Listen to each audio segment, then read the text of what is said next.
G'day everyone, Jared from Fusion Business Innovation and Technology. One of my younger colleagues mentioned to me just recently, or this morning in fact, that great to see you put a blog post up on your downtime prevention, but really you should follow through on a Facebook Live because that is more engaging with an audience and people can actually look and see the product instead of just reading about it. And I actually agree with him 100% wholeheartedly. So following on from our blog post, which I'll put the link up on the screen here for you to have a read, this is a follow-on to show you what the downtime prevention assessment looks like, how to use it, have a quick look at the scorecard and how to interpret the results. Because at the end of the day, the results are the important things that you can look and gauge where your business sits in terms of your downtime prevention and essentially what risk of business interruption you might have. So we've advertised, or we've been putting out in our marketing the downtime prevention assessment tool, and again the link will be on the page or in the comment section for you to go straight to the link. Now this is a free tool that we offer up as a part of our consultancy services and available from our website.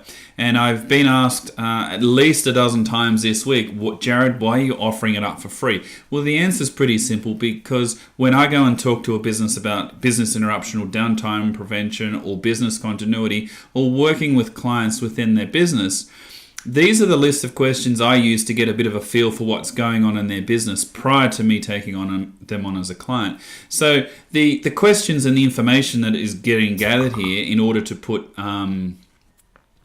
back to the clients is this is true Facebook Live. My Slack messages are coming through. So the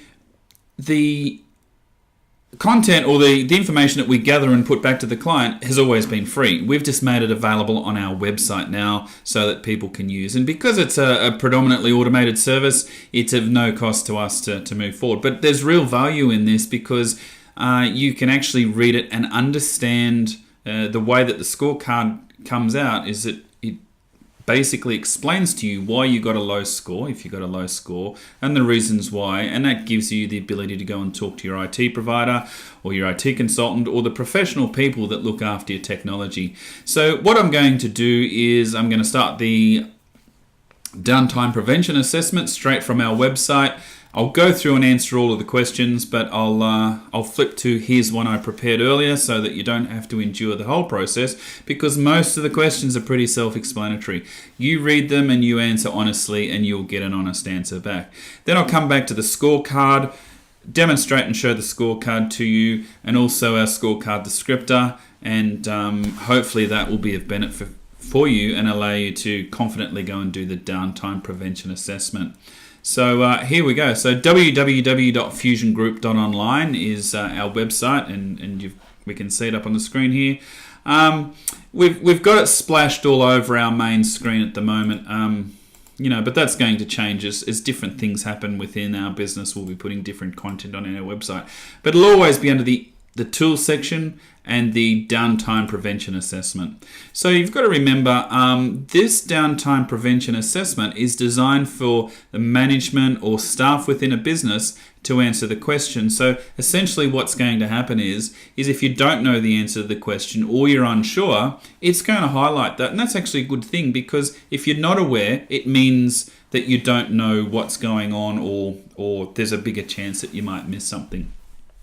We've also set the downtime prevention assessment up so that strategic partners to us and with clients can also use it. And so what happens there, let's say, for instance, you had an external IT consultant or a business coach, or you're working with your accountant on or professional people within risk mitigation in your business, you can select whether you have one of those strategic partners. Now, all that filling this section out does is it copies them into your results. So they get a copy of your results as well as you do, and so that then allows for them to assess them and then have that collaboration with you at a later point as to, or hopefully not too late a point, as to where you're up to. So really the results are no different as to whether you click yes or no here. So we're going to make up a client to do this downtime prevention assessment.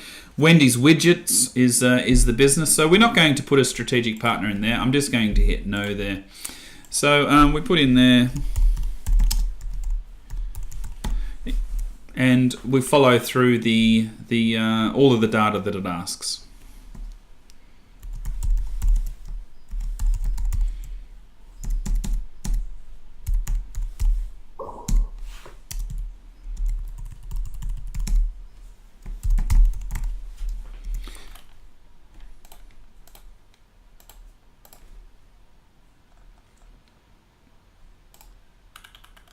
So as you can see, the answers, or the questions and answers, are fairly straightforward. So what I'm going to do is I'm not going to bore you with the rest of the questions through the downtime prevention assessment, because as I said, they're all very straightforward and all very easy for you to follow. Once I finish the assessment, I'll come back and I'll show you how to finish the downtime prevention assessment off and how to progress to the scorecard and interpret the results. So now I'm on the last section of the downtime prevention assessment, and we're dealing with compliance and about social media and internet usage. So once I hit next, it reveals my score. So I'm in pretty good shape actually. I've got 80.42% for this assessment, a score of 271 points out of 337. Now, if you wish to have any further follow-up from that, because essentially the assessment is for your information and for the information of your provider if you strategically partner with them. So there's really no follow-up process from this. But if you wanted to, you could select, maybe you want some more information on backup planning or business continuity and disaster recovery. So if you tick that, either your strategic partner or one of our staff will contact you and have that chat. Once I press the submit button, the results are on the way. So I put on to one of our Gmail accounts as the prime email address, in which we'll have a look in there and we'll see those results. As soon as you press the submit, the downtime prevention assessment will take you to what we call our scorecard descriptor. So basically what it tells us is if you got somewhere between 80% and 100%, you're in fairly good shape. In fact, there's probably not much you need to do within your business that you're not already doing to minimize the risk of business interruption. If you got between 60 and 80%, you're in territory. You're in a territory there where downtime is possible, and there's probably some things through your scorecard that you need to assess. And of course, if you got less than 60% for your assessment, you're in danger territory, because there's probably a lot of things that through the assessment or by answering the assessment that it's picked up that needs some attention.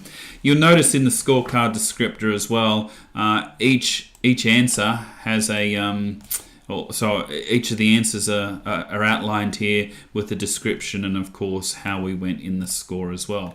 So we can actually come back to this scorecard descriptor from our results page. So if I go to my results page, so if I go to my email and have a look in my inbox, you'll see that we've got a Fusion DPA, or downtime prevention assessment, for Wendy's Widgets.